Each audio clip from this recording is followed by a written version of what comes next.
Through Other Eyes, a story of the Black Ship universe. Chapter 3.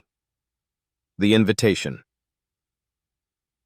By the next third watch, the ship had settled into the kind of standard Navy routine that only came after anxious boredom had nowhere left to go. The exalted virtue followed in-system doctrine when there were no active threats. Alerts still sounded, drills still occurred. Flight crews still checked and rechecked fighters that should have seen proper refit weeks ago, but the crew's rhythm was there again, thin and strained and pretending to be normal. The invitation to the competition had arrived on Ignala's datapad during that morning's squadron briefing. The lieutenant's face was unreadable as he scanned the message, then announced that Jace had received instructions to report to the Sims for a training competition. The invitation, part order, had been issued by Commander Kalon himself. As Ignala started to instruct Jace Rook on the expectations of the competition, Keel took in his noble squadron mates. Their squadron leader was as tall as Keel, though instead of the chestnut brown hair and gray eyes, Dren Ignala had the mid-grade gray cybernetic eyes of a noble beneath his cleanly trimmed blonde hair. Even though he was a noble from a lesser house, his uniform was always immaculate and his bearing spoke of command. Keel respected the lieutenant. Ignala had never debased him, nor had he ever issued unjust punishment because he was in a mood. Sub-Lieutenant Grint Montmore was their squadron second, and in Rin's eyes he was a shining example of the worst traits of the nobility. At 25, the raven-haired Montmore stood a few inches shorter than Keel, and his deep green gene-enhanced eyes were always looking for fault in the two commoners of the squadron. As he looked at the shocked expression on Grint Montmore's face when the invitation was announced, Keel thought to himself that Montmore could have easily been one of the three nobles that made Staples bark aloud in the officers' mess the previous day. Much to his displeasure, Keel was usually assigned to be Montmore's wingman. Finally, there was Paskin. The noble ensign was the shortest of all squadron members, his slight frame barely reaching 1.8 meters. Ensign Marin Paskin hailed from an insignificant house and had the low-grade cybernetic eyes to match his house's station. Keel couldn't recall which great house territory Paskin called home. The close-cropped white blonde hair and pale skin on his underdeveloped frame gave the 20-year-old ensign a slightly sickly look, though he was anything but. Paskin did his best to emulate Montmore and could be trying at times. You could almost see the glory-seeking desire radiating off him whenever talk turned to void combat. As the least of lesser nobles, the only way Paskin could increase his standing, and that of his house, was through the glory of accolades earned in battle. Keel had seen what happened to commoner pilots assigned to such nobles, and was glad Jace Rook was usually assigned as the ensign's wingman. Jace had the experience to bring them both home, should Paskin do something stupid in the pursuit of personal glory. As he watched the faint flicker of emotions pass over the sub-lieutenant and ensign's faces at the announcement of Jace's invitation, he turned his attention back to Ignala, who was just finishing with the warrant officer. "This is an honor, Rook," the lieutenant continued. "Represent new squadron well." The competition was set to occur in the middle of first watch, so the squadron leader had released them from duty early to allow for rest, as first watch was usually new squadron's nighttime. Making their way to the lifts, the two pilots had paid a quick visit to Petty Officer Cade to inform her of the invitation before heading to the berthing for some early rack time. Keel stood just inside the training gallery with Myra Cade at his left, and a half step ahead of him. The gallery's terraced seating was already filled with off-duty commoners. Pilots, deck personnel, and support staff from other divisions who'd heard enough to know something worth seeing was about to happen. Looking down at the 5-foot-tall deck boss, Keel briefly wondered if this is how Lady Winfield saw Lieutenant Staples as they walked the hangar the previous day. He also appreciated her presence. Mara was giving up sleep to attend the competition. Below them, 20 neural training chambers sat in 2 perfect rows beneath the suspended holo displays. 20 names glowed overhead, and one of them was Rook Jace. Warrant officer. Keel kept his face neutral, but there was a quiet satisfaction under it all the same. Not pride exactly. Rook would have hated that word. Recognition. That sat better. Jace had earned this. More than earned it. Years of service, patrols, engagements, long hours in battered fighters, while noble sons and daughters chased kill marks and glory accolades. Being selected for Commander Redford's competition meant something, even if the nobles would never admit the full weight of it aloud. It meant someone at the top had looked at Jace Rook's record and decided he was worth measuring against them. For a commoner, that was no small thing. Looking down from the gallery at the crowd of nobles sitting on the couches or gathered in small groups, Keel spotted the rest of his squadron. Lieutenant Ignala towered over his two noble subordinates. Sub-Lieutenant Montmore and Ensign Paskin were engaged in an animated conversation while Ignala also scanned the crowd. When the lieutenant looked up at the gallery and caught Keel's eye, he gave a quick nod of acknowledgement. Petty Officer Cade cleared her throat and brought Keel back to the present. With folded arms, she nodded towards the display monitors. 3 commoners. Keel nodded. 3 too few. That's still more than my academy would have allowed. Keel glanced at her in surprise. You sound impressed. I sound realistic. And that was the female deck boss, summed in one statement. Below, pilots filtered into place, some talking in low voices, others holding themselves with the rigid silence of people trying not to show nerves. Keel tracked the commoners first.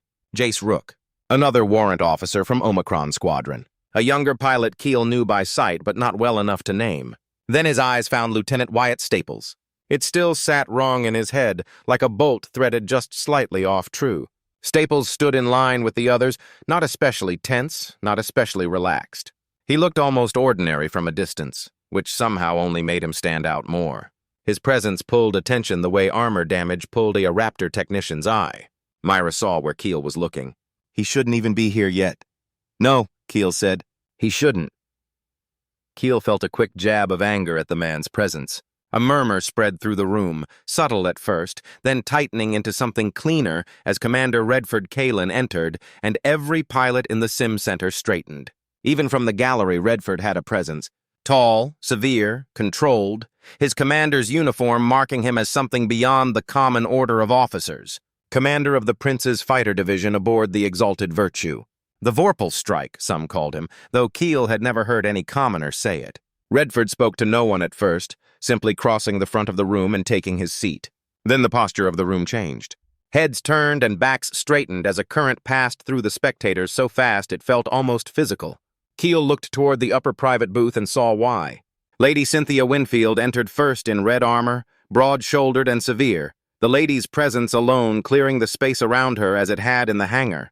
Then second Princess Clara Astor stepped in behind her, blonde hair and violet eyes catching the light in a way no commoner could ever quite look at directly for long.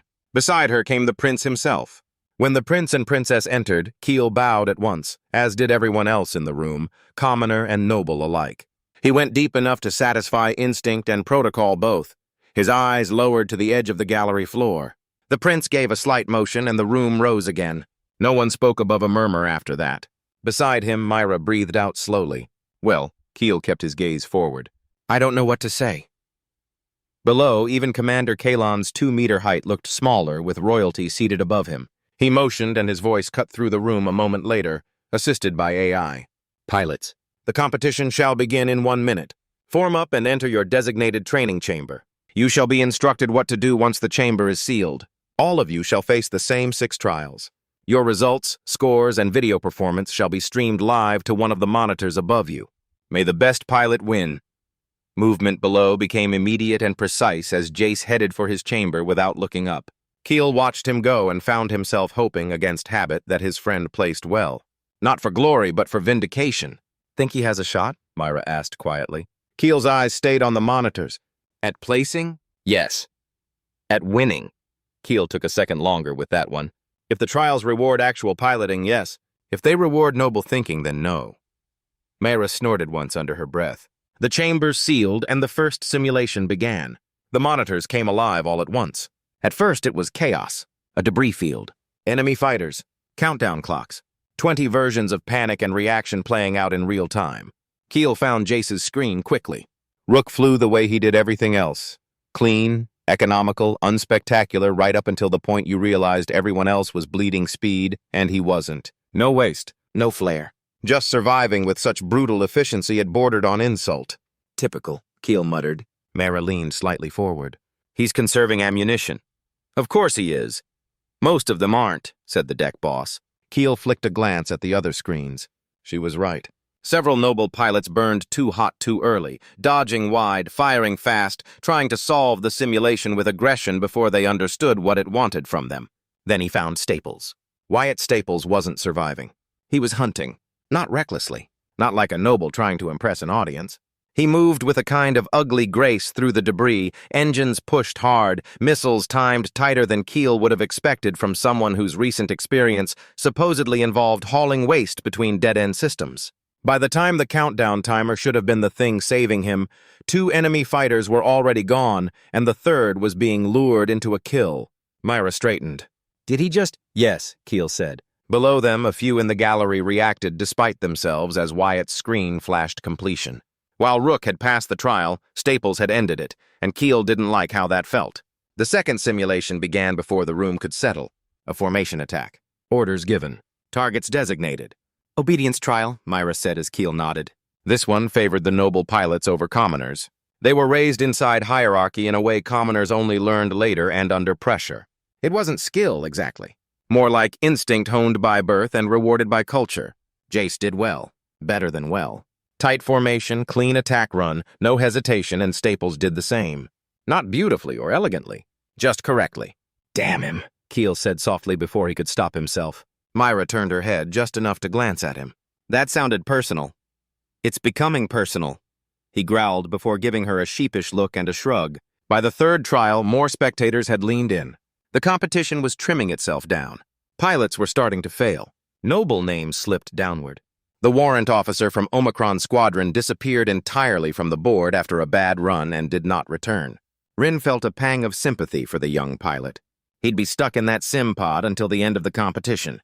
Keel wondered if he'd be allowed to watch the rest of the sims and results inside the pod. Jace held his place. 4th, then 5th. A respectable showing. Strong and worth seeing. Keel watched him and felt something close to relief and no small amount of pride. Then Lieutenant Staples climbed. 6th. 4th. 3rd, not by much at first, but enough to notice. Enough to alter the room around the tall, chestnut-haired man that he could feel the other commoners in the gallery making the same adjustment he was. Jace was still flying brilliantly, but he was no longer the commoner story in the room. Myra must have felt it too. Her voice flattened. "They're scoring him honestly." Keel looked at the board. Not honestly enough. She followed his eyes. Staples had just finished a run cleaner than a noble pilot ranked above him, and yet he stayed behind in the ranking. "Your lieutenant?" Myra asked teasingly. Keel gave her a look. "He's not mine," and she didn't apologize. The 4th trial sparked a more visceral reaction among the observers. A crippled Principality frigate. Rescue signals. No safe outcome. Keel saw Jace hesitate half a second before making the same harsh choice Wyatt eventually made, destroy the vessel rather than leave its survivors for pirates. Myra watched both screens. "That's going to sit badly with the Royals. Then the Royals can board a fighter and solve it themselves." He snapped louder than he meant to, drawing a few looks from other commoners surrounding him in the gallery. She actually smiled at that, her grin hidden behind a quickly raised hand. Above them, the private booth remained still, but Keel caught Princess Clara leaning forward more than once. He saw the prince rise slightly in his seat at one point before settling again. Royalty at a fighter competition.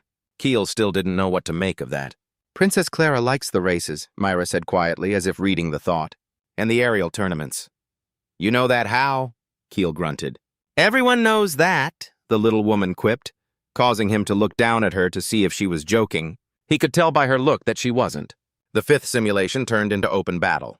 This one favored nerve, instinct, aggression with control.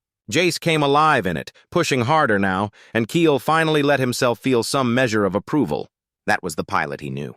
Not just disciplined. Dangerous. Another blaze of pride flared in him. "That's him," Keel said. Myra nodded. That one was his. He won. Jace climbed.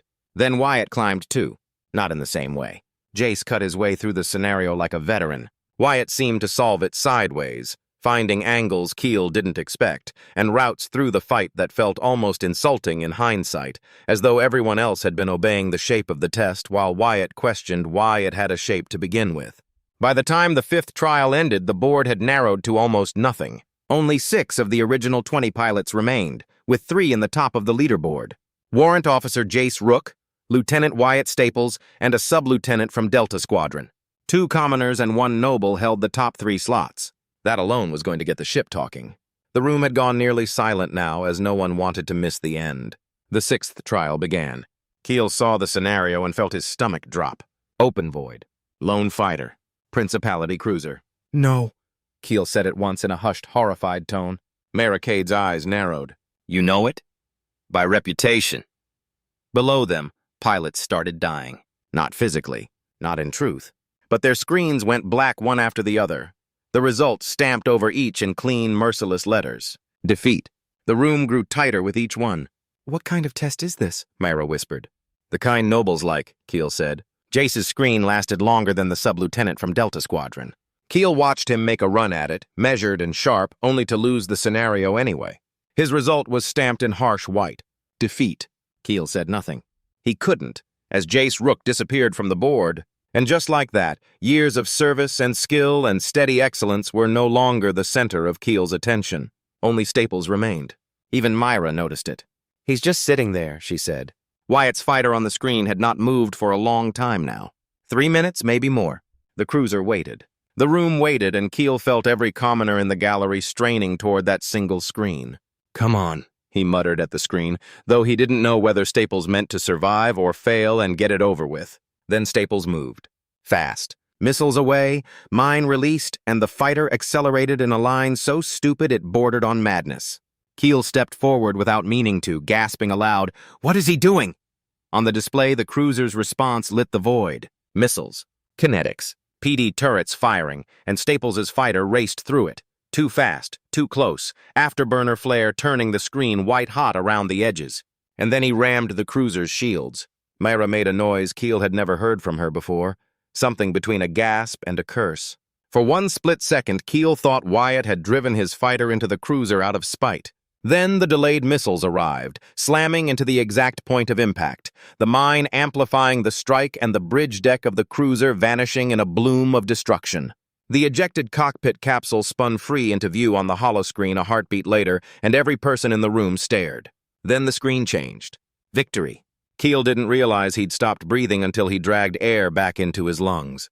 Beside him, Myra whispered, "What in Julius's name?" The board reshuffled across all 20 monitors. Staples, Wyatt. Lieutenant. First place. Staples had won the competition by margin so wide, Keel almost didn't believe it at first glance as all the sim chambers opened simultaneously. Redford Kalen was already on his feet, so were the prince and princess. Even Lady Winfield moved forward.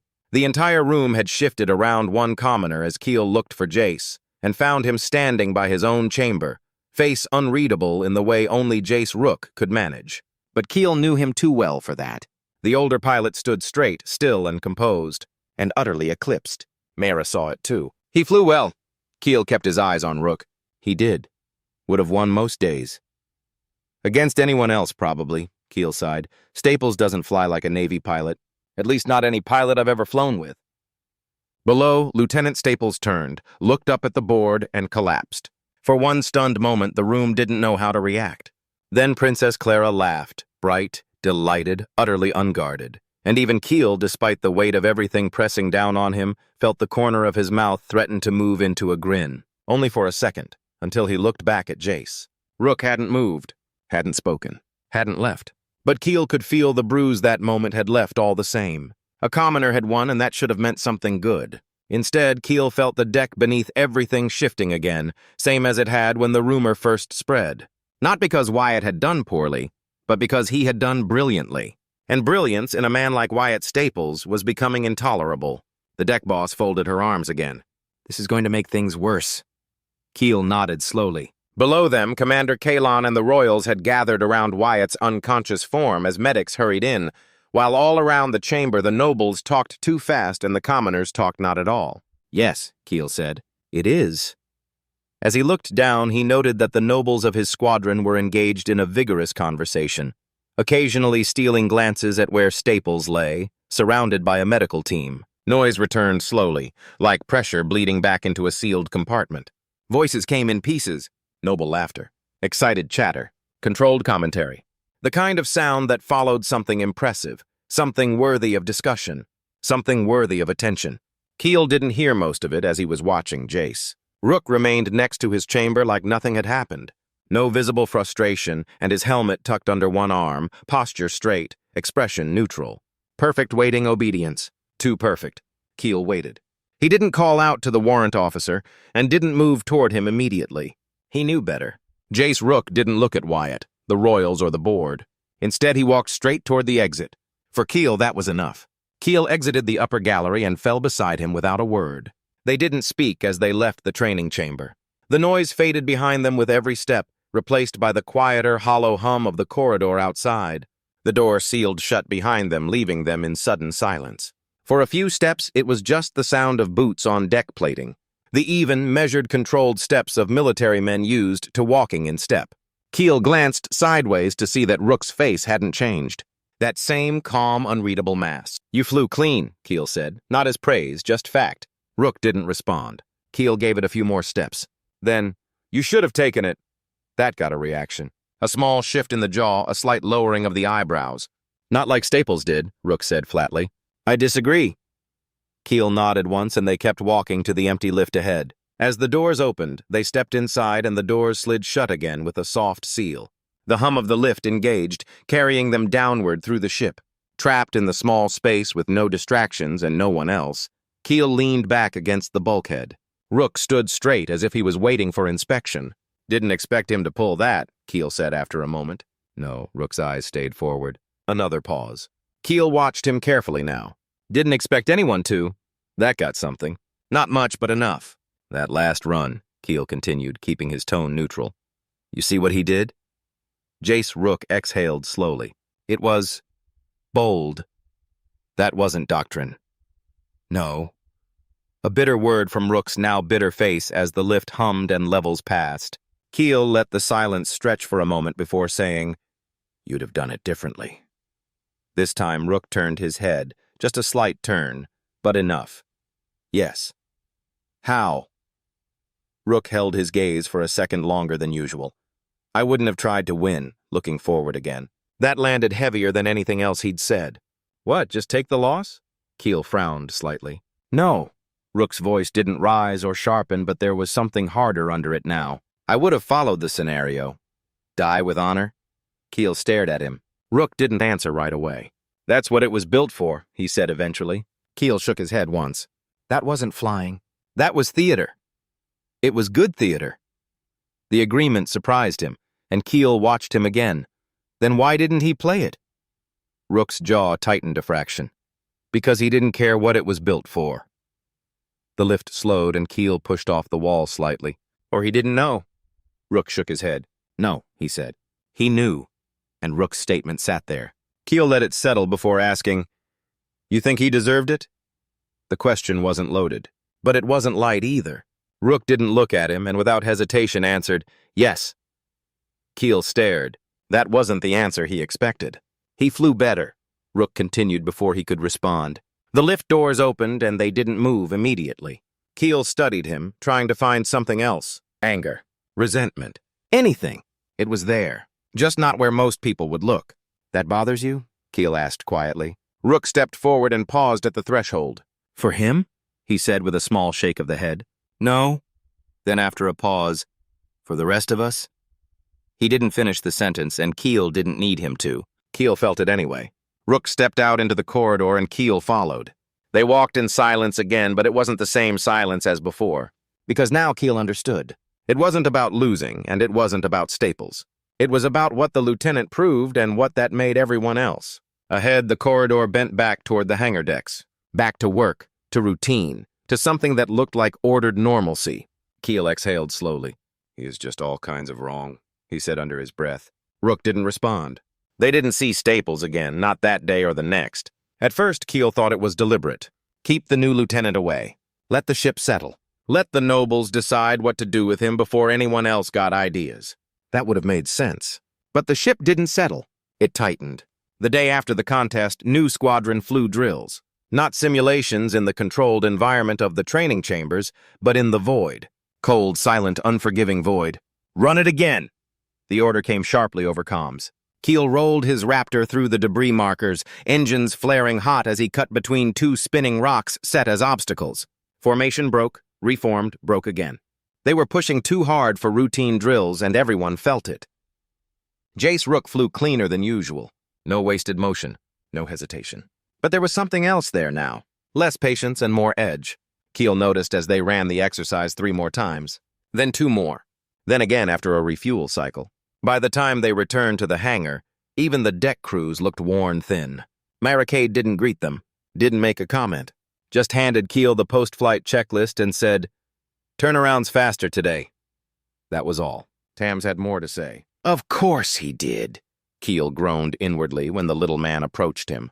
"He's getting wrecked," Tams said, falling into step beside Keel as they cleared the hangar, his poorly maintained, scratched void armor out of place next to the pilot's structured flight armor. "Who?"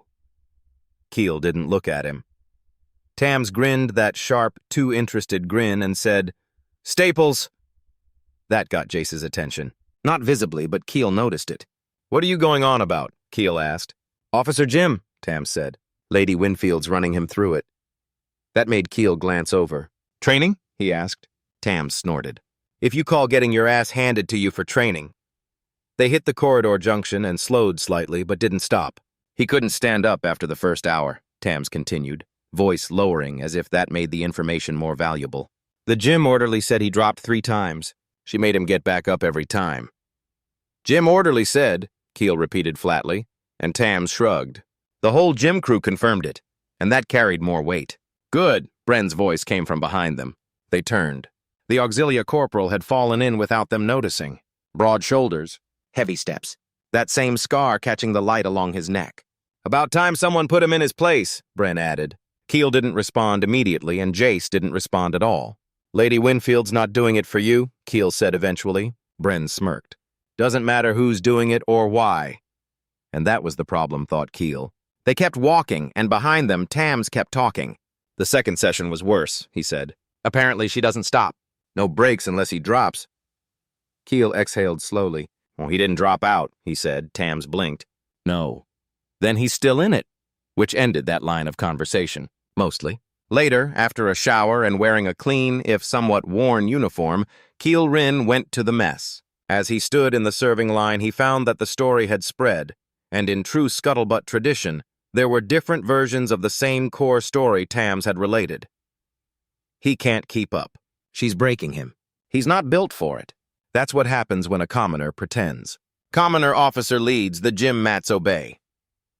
Keel listened but didn't engage with the gossip while Rook sat across from him. Same as always, stoic, quiet, clean posture, and looking like he was about to call lightning from the storm clouds of his face. In other words, Jace Rook on a good day. But when someone 2 tables over laughed, really laughed, about Staples getting folded like a training dummy, Rook's hand stopped moving his fork towards the protein block. Just for a second. Then it resumed. Keel noticed that too. After mess, the closing watch tasks took up the rest of their day, all with no additional conversation between Jace and Keel. The following day, third watch began with a lengthy briefing from their squadron leader, and then more drills that were harder this time. There was less talk and more mistakes. A pilot from Delta clipped a marker and spun out, wing damaged. Another Omicron overshot the formation and had to be pulled back. A commoner wingman was pushed too far on a turn and nearly blacked out while the noble he was guarding felt no effects due to his implants. Fatigue was setting in, deep fatigue, and they all felt it. "Again," came the order. No one argued. Back in the hangar, Myra didn't even bother with pretense. "You're all getting sloppy," the deck boss said, not looking up from her console. "We're tired," Keel replied. "You're alive," she said. "Fix it." Fair enough, thought Keel. Jace didn't say a word. By the end of watch, the scuttlebutt in the mess got worse. She made him run drills blind. He can't hear properly, something with the implants. He's still taking a beating. She hasn't stopped. That last one came from an equipment tech who'd actually seen it. Keel looked up from his tray as he left the serving line. "Hasn't stopped?" The tech shook her head. "Not really. Rotates exercises. Doesn't let him settle. The lady says it helps integration." "Help what?" he muttered. "Something to do with his implants," the female technician said. Keel leaned in slightly. "And he's still going?" he asked, and the tech hesitated, then said, "From what I've seen, yes." Standing behind him, Rook finally spoke. "Of course he is." Everyone looked at him, and Rook didn't look back, saying, "Can't afford not to." That was the truth of it. Lieutenant or not, Wyatt Staples was a commoner. It's not pride or ambition, but simple survival. By the end of the second day after the competition, they hadn't seen Lieutenant Staples, though they had heard a lot about him. Rumors of a man being broken down and rebuilt somewhere they weren't allowed to go. Keel lay in his bunk that night, arms folded behind his head, staring at the dull, worn bottom of the top bunk. Days ago, Wyatt Staples had been a rumor. Now he was something else. Not just the man who broke the system, but now the man the system was trying to reshape. Again, he felt the stab of angry jealousy. Keel exhaled slowly. "Damned Staples," he muttered to no one. Above him, in the dim light of the berth's night lighting, if Jace Rook heard, he didn't respond, but he wasn't asleep, and neither man could get Wyatt Staples out of their minds.